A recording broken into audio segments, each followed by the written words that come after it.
BSTC first year की online class में आपका स्वागत है।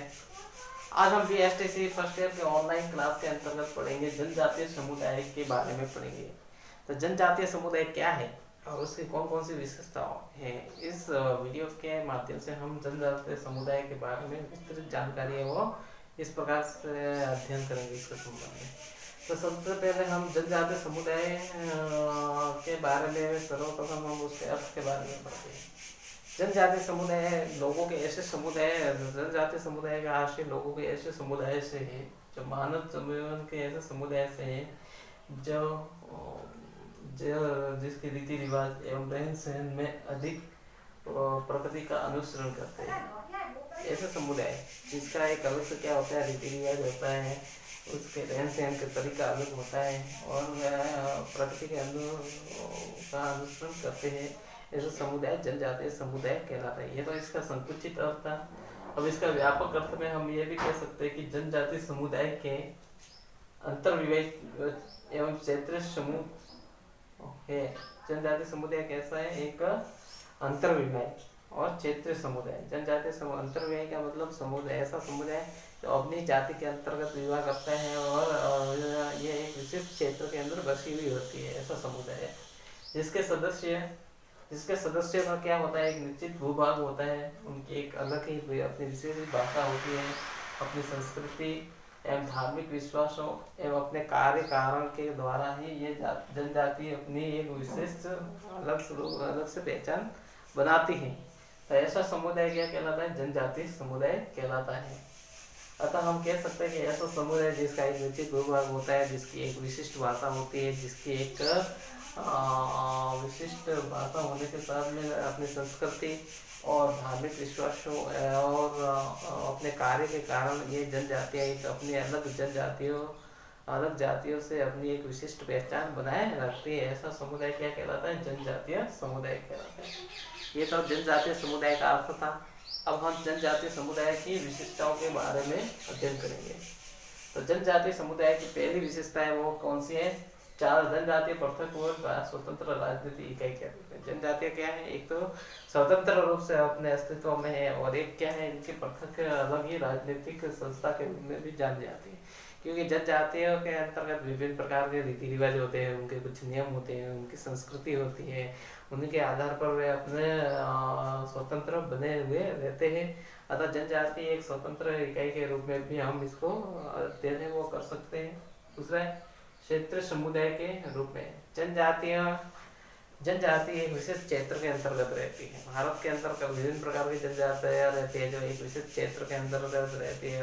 हम इसे क्षेत्रीयता के आधार पर भी हम इन जनजातियों का जो वर्गीकरण है वो कर सकते हैं।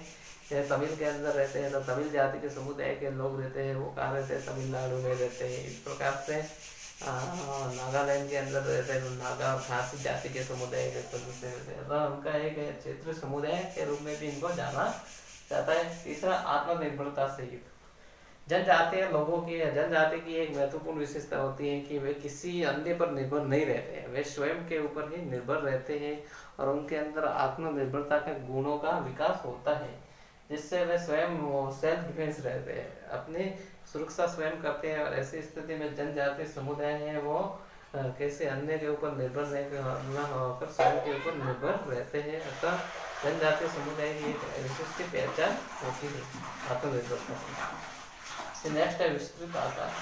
जनजातीय समुदाय का क्या होता है? एक विस्तृत आकार होता है, क्योंकि ये एक विशिष्ट क्षेत्र के अंतर्गत फैली हुई होती है, जिसके कारण इनका जो आकार होता है वो काफी महत्वपूर्ण तरीके से होता है और ये इनका आकार काफी बड़ा होता है, जिससे ये जनजाति काफी महत्वपूर्ण तरीके से एक विस्तृत भूभाग में फैली होने के कारण आकार में बड़ी होती है, इनकी जनसंख्या अधिक होती है। नेक्स्ट है जनजातीय समुदायों की भाषा। जनजातीय समुदाय की एक अपनी अलग से विशिष्ट भाषा होती है। उन भाषाओं के अनुचरण के द्वारा वे अपने परस्पर विचार विनिमय करते हैं। जैसे हर मानव की एक अलग भाषा होती है, उसी प्रकार जनजातीय समुदाय की भी एक विशिष्ट भाषा होती है, जिसके आधार पर वे अपने विचारों का आदान प्रदान करते हैं और ऐसी स्थिति में वे एक दूसरे की भावनाओं को समझते हैं। फिर नेक्स्ट है अंतर्विवाह। जनजातीय समुदाय के अंतर्गत अंतर्विवाह पद्धति एक बहुत ही महत्वपूर्ण विशेषता है। जनजातीय समुदाय के क्षेत्र के लोग हैं वो अंतर्विवाह यानी अपने ही समाज के अंदर ही शादी करते हैं, न कि दूसरे के अंतर्गत दूसरे समुदाय के अंतर्गत विवाह करते हैं। ऐसा समुदाय जनजातीय समुदाय की एक महत्वपूर्ण विशेषता है। यदि व्यक्ति जनजातीय समुदाय के अलावा दूसरे समुदाय में विवाह करता है तो उसे समाज से बहिष्कृत किया जाता है। तो अंतर्विवाह पद्धति भी है इसकी बहुत ही महत्वपूर्ण विशेषता है। इसके अलावा बाहरी शोषण के बाद भी अपनी अलग पहचान बनाते हैं। इसके अलावा जनजातीय समुदाय के लोगों के साथ में समाज के लोगों के द्वारा विशेष प्रकार से बाहरी शोषण किया जाता है, उन्हें सामाजिक दृष्टि से नीचा दिखाया जाता है। फिर भी इतना शोषण सहन करते हुए भी ये जनजातियां हैं, ये अपना एक अलग से अपनी पहचान बनाने में कामयाब रहती हैं। अतः इसी विशेषता के कारण जनजातीय समुदाय काफी महत्वपूर्ण होता है। फिर नेक्स्ट इसकी विशेषता है एक व्यवसाय द्वारा आजीविका अर्जित करना। जनजातीय समुदाय का प्राचीन समय से ही एक व्यवसाय पर आधारित होती है। एक व्यवसाय के ऊपर आधारित होने के कारण वे एक ही व्यवसाय के द्वारा अपने आजीविका को चलाते हैं। जैसे जनजातीय समुदाय के लोग सर्वप्रथम शिकारी पद्धति के तहत शिकार के ऊपर ही अपने दैनिक जीवन को चलाते थे। इसके आधार पर अब जनजातीय समुदाय के लोग खेती करते हैं तो वह खेती के माध्यम से अपनी आजीविका को चलाते हैं। इस प्रकार से जनजातीय समुदाय की एक अपनी अलग ही और विशिष्ट पहचान होती है। अतः हम जनजातीय समुदाय अपनी विभिन्न प्रकार की पहचान के द्वारा और अपनी विशिष्टताओं के कारण आज विश्व स्तर पर अपनी अलग ही पहचान बनाने में कामयाब रही है।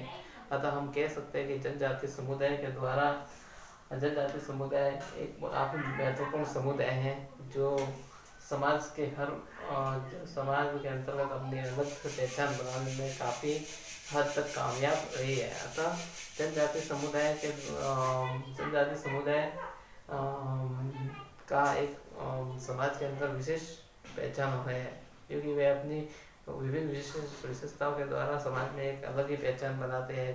लाखों अत्याचार सहन करने के बाद में वे अपनी विशेष पहचान बनाने में कामयाब रही है। इस प्रकार से आज की क्लास में ये जनजातीय समुदाय का अर्थ और इसकी विशेषता के संदर्भ में ये वीडियो था जो काफ़ी हद तक जनजातीय समुदाय के बारे में आपको अवगत कराया गया। तो आज की क्लास में इतना ही। आपका बहुत बहुत धन्यवाद।